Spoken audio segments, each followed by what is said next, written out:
स्वागत है आपका लक्ष्य आईएएस पीसीएस में। और जैसा कि हम मॉडर्न हिस्ट्री को कंप्लीट कर रहे थे टॉपिक वाइज, तो उसमें आज अपना जो टॉपिक है मॉडर्न हिस्ट्री में विभिन्न जनजातीय आंदोलन। मैंने आपको जो सारे कानून हैं वो एक ही जगह सुधार कानून करा दिया, समाज सुधार कानून, और विभिन्न आपके पास टॉपिक को मैं कंप्लीट करा चुका हूँ मॉडर्न हिस्ट्री में। आप अगर कोई बच्चा नया देख रहा है इस वीडियो को, तो आप प्लेलिस्ट में जाके यूपी पीसीएस और बिहार पीसीएस और उत्तराखंड पीसीएस का जो क्रैश कोर्स का आपके पास प्लेलिस्ट है, वहाँ आपको मॉडर्न हिस्ट्री से संबंधित सारी वीडियो उपलब्ध हो जाएंगी। और हमारी कोशिश यही है कि पहले आपको टॉपिक वाइज सारे सब्जेक्टों को कंप्लीट करा दिया जाए कि आपके माइंड में किसी प्रकार का कन्फ्यूजन न रहे माइंड में, और उसके बाद फिर हम प्रैक्टिस करा करेंगे क्वेश्चन आंसर की। तो उससे क्या होगा, अपनी तैयारी एक बेहतर दिशा में जाएगी। और अगर मैंने आपको टॉपिक समझाया नहीं और मैं प्रैक्टिस कराऊँ तो उसका कोई मतलब नहीं बनता। तो आज जो अपना आपके पास टॉपिक है विभिन्न जनजातीय आंदोलन या विद्रोह, यानी कि मतलब ये हिस्ट्री है। अंग्रेजों ने जब हम पे शासन किया तो अंग्रेजों की बहुत सारी नीतियाँ ऐसी रहीं, या साहूकारों महाजनों के शोषण के खिलाफ बहुत सारे जनजातीय जो इलाके थे उसमें विद्रोह उनके द्वारा किए गए। और अंग्रेज़ों की वन नीति, या अंग्रेज रोड का कंस्ट्रक्शन कर रहे हैं तो वनों में आपके पास ज़मीन का अधिग्रहण कर रहे हैं, और उससे क्या होता है कि जनजातीय इलाके जो वनों के आसपास रहते हैं वो विस्थापित हो रहे हैं। तो इससे जो है उनके मन में जो है साहूकारों के प्रति, अंग्रेज़ों के प्रति एक प्रकार की जो है मतलब विद्रोह की प्रवृत्ति उत्पन्न हो रही है, और वो विद्रोह कर रहे हैं। ठीक है नहीं। तो उसी क्रम में आपके पास हमें देखो, ये हमें पढ़ना प्री के हिसाब से, ठीक है नहीं, या अन्य जो वनडे एग्जाम है उनके हिसाब से, क्योंकि ये मेंस का तो नहीं टॉपिक कंप्लीट करा रहा हूँ। लेकिन अगर आप आईएएस या पीसीएस के मेंस की तैयारी करना चाहते हो तो अपने 2 फाउंडेशन बैच चल रहे हैं, फिलॉसफी ऑप्शनल का और जीएस फाउंडेशन फर्स्ट। उसमें लगातार हम आईएएस हिस्ट्री को कवर करा रहे हैं उसमें, लेकिन वहाँ डीपली पढ़ते हैं हम, क्योंकि वो आईएएस की तैयारी है, पीसीएस की तैयारी है। तो अगर कोई भी बच्चा आईएएस पीसीएस की तैयारी करना चाहता है या ऑप्शनल के रूप में फिलॉसफी की तैयारी करना चाहता है, तो वो आपके पास नीचे जो डिस्क्रिप्शन बॉक्स में व्हाट्सएप नंबर होता है उस पर संपर्क कर सकता है। ठीक है। तो आपके पास पहला जो विद्रोह था जनजातीय विद्रोह, संथाल विद्रोह, काफ़ी फेमस विद्रोह था ये संथाल विद्रोह, और 1855-56 में ये हुआ। झारखंड का जो भागलपुर और राजमहल की जो पहाड़ियों वाला जो क्षेत्र है वहाँ पर संथाल एक जाति है, उनके द्वारा ये विद्रोह किया गया। पढ़ने का तरीका समझो कैसे पढ़ना है। विद्रोह का नाम याद रखना है संथाल विद्रोह, एरिया याद रखना है किस एरिया में हुआ, और नेतृत्व किसने दिया। ठीक है नहीं, यानी कि उसका मतलब विद्रोह का नेता कौन रहा। तो यही 3 बातें हमें याद रखनी हैं, क्योंकि क्वेश्चन अगर पूछा जाएगा तो या तो मैच करने के लिए पूछा जाता है कि विद्रोह के नाम दे दिए और इधर उनके नेताओं के नाम दे दिए, तो फॉलोइंग को मैच करो, ऐसे पूछा जाता है। या फिर पूछ लेगा कि निम्न में से कौन संथाल विद्रोह से संबंधित था, तो नेता का नाम पूछ लेगा। या ये पूछ लेगा कि ये संथाल विद्रोह किस क्षेत्र में हुआ, तो ये क्षेत्र पूछ लेगा। तो इन 3 बातों को ही हमें याद रखना है। ठीक है नहीं। तो ये झारखंड का जो भागलपुर एरिया है या राजमहल का एरिया है वहाँ पर ये हुआ, और इसका जो नेतृत्व है वो सिद्धू और कान्हू नाम के 2 भाई थे, उनके द्वारा इसका नेतृत्व किया गया। और ये विद्रोह क्यों हो रहा है, तो साहूकार हैं या प्रशासक हैं वहाँ पर जो वनों के आसपास ब्रिटिश प्रशासन को संभाल रहे हैं, या फिर बाहर से जो व्यापारी लोग हैं, ठीक है नहीं, उनके शोषण के विरुद्ध ये विद्रोह हो रहा है आपके पास। और एक बात और मैं बता दूं कि जो जनजातीय इलाके थे, जो वनों के आसपास के रहने वाले क्षेत्र थे, तो सरकार की जो वन नीति आई तो उससे बहुत सारे लोग जो है विस्थापित हुए। रोड का कंस्ट्रक्शन करा रही ब्रिटिश गवर्नमेंट या अन्य कोई विकास कार्य करा रही है, तो उससे उन लोगों को विस्थापित होना पड़ा। साहूकारों ने पैसे दिए, उनकी ज़मीनों को हड़पा, तो उससे भी विद्रोह की प्रवृत्ति उत्पन्न हुई। तो ये जो विद्रोह आपके पास साहूकारों के, प्रशासकों के या सरकार की नीति के खिलाफ ये हो रहा है। और इसमें एक बात आपको याद रखना है कि बाहरी व्यक्ति नहीं, शोषण के खिलाफ ये हुआ, और बाहरी व्यक्ति को ये दीकू कहते थे। ये वर्ड याद रख लेना, कभी कभी आ जाता है दीकू वर्ड किससे संबंधित है, तो जनजातीय क्षेत्र में जो बाहर के लोग जाते थे उन्हें ये दीकू कहकर बुलाते थे, ये आपको याद रखना है, ठीक है। दूसरा विद्रोह है भील विद्रोह। ये कहाँ हुआ? ये राजस्थान में हुआ। राजस्थान में एक जनजाति है भील, उसके द्वारा विद्रोह किया गया। क्यों हो रहा है? बंधुआ मजदूरी के खिलाफ, यानी कि भील जनजाति के लोगों को ब्रिटिश गवर्नमेंट के द्वारा या साहूकारों जमींदारों के द्वारा काम करवाया गया, लेकिन पैसा नहीं दिया गया, ज़बरदस्ती काम उनसे करवाया गया। उसके खिलाफ ये विद्रोह होता है और इसका नेतृत्व जो किया वो गोविंद गुरु द्वारा इसका नेतृत्व किया गया, ठीक है नी, ये आपको याद रखना है। तीसरा विद्रोह आपका कोया विद्रोह है। ये आंध्र प्रदेश में हुआ और इसका जो नेतृत्व है ये भी मतलब सेम कारण वही है लगभग सबके, क्योंकि जनजातीय इलाके में जो विद्रोह हो रहे हैं तो उसके कारण वही हैं। कोई बंधुआ मजदूरी के खिलाफ हो रहा है तो कोई शोषण के खिलाफ हो रहा है, ब्रिटिश सरकार के शोषण के खिलाफ या जमींदारों साहूकारों के शोषण के खिलाफ। तो कोया विद्रोह आंध्र प्रदेश में होता है। और टोम्मा और सोरा द्वारा जो है इसका नेतृत्व किया जाता है। फिर इसी क्रम में खासी विद्रोह असम क्षेत्र में होता है।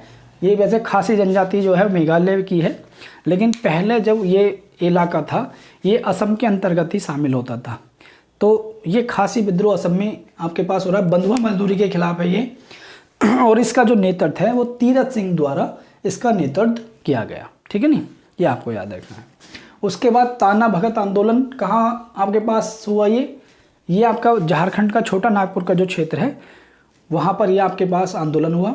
और ये एक संस्कृतिकरण आंदोलन था, यानी कि जो संस्कृति को प्रमोट करने के लिए, अपनी संस्कृति को बचाने के लिए आंदोलन था। और बाद में ये जो राष्ट्रीय आंदोलन चले, देश की आज़ादी के लिए जो आंदोलन चल रहे थे, उन आंदोलनों से ये जुड़ा। तो कभी कभी क्वेश्चन आता है कि निम्न में से कौन सा आंदोलन राष्ट्रीय आंदोलन से जुड़ा? तो ताना भगत सिंह आंदोलन याद रखना, ठीक है नी। उसके बाद कोल विद्रोह झारखंड में ये हुआ। छोटा नागपुर आपके पास कोल एक जनजाति है, ठीक है नी। तो झारखंड में छोटा नागपुर वाला जो एरिया है वहाँ पर होता है। और इसका कारण क्या था कि जो भूमि मुखिया मुंडों से लेकर सिखों और मुस्लिमों को दे दी गई, यानी कि जो ज़मीन थी जो आपके पास मुंडा जनजाति थी, ठीक है नी, या मुंडा जो मुखिया थे उनसे लेकर जो है सिखों को और मुस्लिमों को प्रोवाइड करा दी गई। तो उसके खिलाफ ये कोया विद्रोह हुआ झारखंड में। और इसका जो नेतृत्व है बुद्धो भगत सिंह के द्वारा इसका नेतृत्व बुद्धो भगत के द्वारा इसका नेतृत्व किया गया, ये आपको याद रखना है। फिर एक आपके पास मुंडा विद्रोह, ये बहुत फेमस विद्रोह है मुंडा विद्रोह। और ये जो विद्रोह आपके पास झारखंड के एरिया में ही हुआ, ठीक है ना। छोटा नागपुर का जो क्षेत्र है झारखंड वाला, वो वहाँ पर हुआ। ये सामाजिक और धार्मिक और राजनीतिक विद्रोह था ये, यानी कि समाज सुधार के लिए भी हुआ। शुरू में धार्मिक प्रवृत्ति भी इसने अपनाई और फिर राजनीतिक रूप से भी, यानी अंग्रेजों को उस क्षेत्र से बाहर निकालने की इनकी एक जो है डिमांड भी थी। ये शोषण मुक्त समाज की स्थापना करना चाहते थे कि किसी भी हर प्रकार के शोषण को समाप्त करना हमें, चाहे वो लोकल लेवल पर हो या फिर ब्रिटिश सरकार हो। इसका नेतृत्व किसके द्वारा किया गया? बिरसा मुंडा के द्वारा इसका नेतृत्व किया गया। और ये बिरसा मुंडा जो है बहुत फेमस व्यक्ति था मुंडा विद्रोह का, ठीक है। अपने आप को एज ए मतलब भगवान की तरह इन्होंने प्रमोट किया, ठीक। तो ये याद रखना है, मुंडा विद्रोह बिरसा मुंडा के द्वारा नेतृत्व। और कहाँ पर? ये झारखंड के एरिया में हुआ, ठीक है। रंपा विद्रोह जो है ये आंध्र प्रदेश में हुआ, साहूकारों के शोषण के खिलाफ या वन नीति के खिलाफ। और अल्लूरी सीताराम राजू द्वारा इसका नेतृत्व किया गया। और ये गैर आदिवासी नेता थे। ये कैसे नेता थे? गैर आदिवासी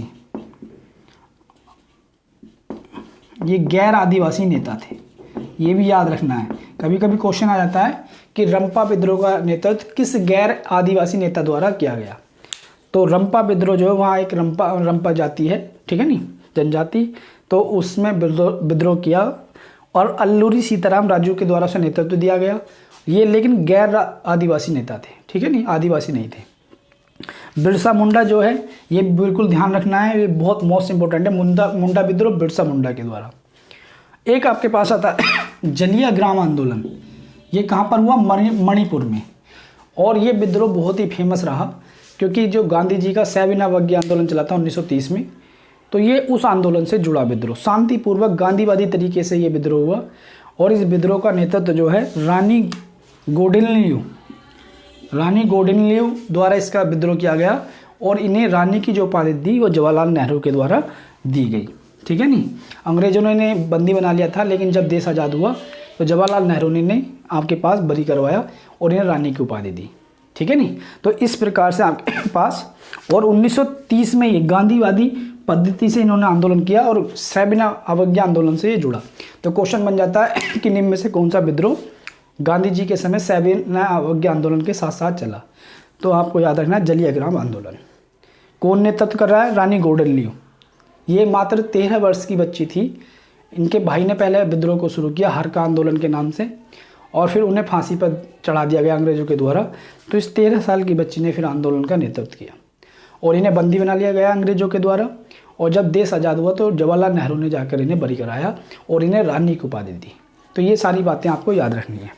ठीक है नहीं, तो ये महत्वपूर्ण जो जनजातीय विद्रोह है मैंने आपको करा दिए एक ही वीडियो में, ये मैंने आपको करा दिए समझाते हुए। रटना इसमें बस इतना ही है, बस 3 बातों को ध्यान रखना है। रटना वैसे नहीं है बिल्कुल भी, 3 बातों को याद रखते हुए आपको 1-2 बार रिवीजन कर लोगे वो चीज़ें याद हो जाएंगी। क्योंकि जब क्वेश्चन आ जाता है, बड़ा सिंपल क्वेश्चन इसमें पूछ लिया जाता है, या तो नेतृत्वकर्ता का नाम पूछ लिया जाता है या किस क्षेत्र में हुआ। ठीक है नहीं, तो ये जब क्वेश्चन आ जाता है तो आसान क्वेश्चन जब हम छोड़ते हैं या हमसे नहीं होता या गलत करते हैं तो उतना ही हम मेरिट से दूर होते चले जाते हैं। क्योंकि आसान क्वेश्चन हर बच्चा करता है और हमसे अगर वो क्वेश्चन छूट जाता है, गलत हो जाता है, तो हमारे जो नंबर है और उनके नंबरों में गैप आ जाता है। ठीक है नहीं, तो इसलिए बस आपको अच्छे से कवर करना है। और जैसे जैसे मैं टॉपिक करा रहा हूँ वैसे वैसे हम मॉडर्न हिस्ट्री को कंप्लीट कर लेंगे, बाकी सारे सब्जेक्ट को भी कंप्लीट कराया जाएगा। और कोशिश करेंगे कि अप्रैल में पहले सप्ताह से दूसरे सब्जेक्ट को भी शामिल करेंगे। एक वीडियो जो हिस्ट्री चल रहा है उसका कंप्लीट जब तक नहीं होता, और एक वीडियो दूसरे सब्जेक्ट का, तो 2 सब्जेक्टों को साथ लेकर चलेंगे। ठीक है नहीं, तो जुड़े रहिए लक्ष्य IAS PCS के साथ। और अगर आपको मेरे प्रयास अच्छे लगते हैं तो चैनल को सब्सक्राइब कीजिए, वीडियो को लाइक और शेयर कीजिए। अगर आप UPSC की तैयारी करना चाहते हैं IAS PCS की, तो नीचे व्हाट्सएप नंबर पर संपर्क कर सकते हैं, क्योंकि अपने 2 बैच चल रहे हैं, GS फाउंडेशन का और फिलॉसफी ऑप्शनल का। तो आप संपर्क कर सकते हैं अगर आप तैयारी करना चाहते हैं। ठीक है, मिलते हैं फिर नेक्स्ट टॉपिक के साथ और नेक्स्ट वीडियो में। ठीक है।